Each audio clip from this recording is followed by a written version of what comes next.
ایک بادشاہ تھا، بہت طاقتور۔ اس کے خزانے سونے اور چاندی سے بھرے ہوئے تھے۔ محل میں ہر چیز موجود تھی، لیکن اس کے دل میں عجیب سی بے سکونی تھی۔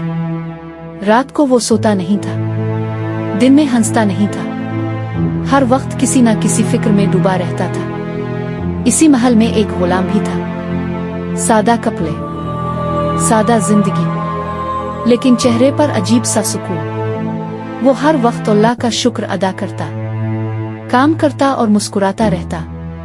ایک دن بادشاہ نے اسے بلایا اور کہا، میں نے تمہیں کبھی پریشان نہیں دیکھا، تمہارے پاس کچھ بھی نہیں، پھر بھی تم خوش کیسے ہو؟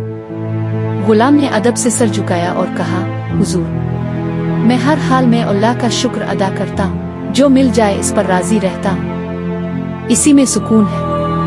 بادشاہ یہ سن کر اور بھی بے چین ہو گیا اور سچ جاننے کے لیے ایک اللہ والے کے پاس گیا۔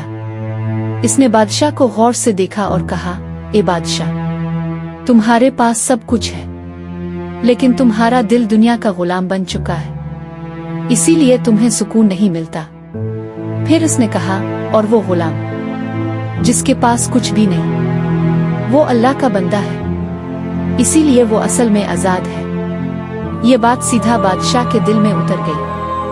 وہ فوراً محل واپس آیا، اپنے غلام کو آزاد کر دیا اور خود اللہ کے سامنے جھک گیا۔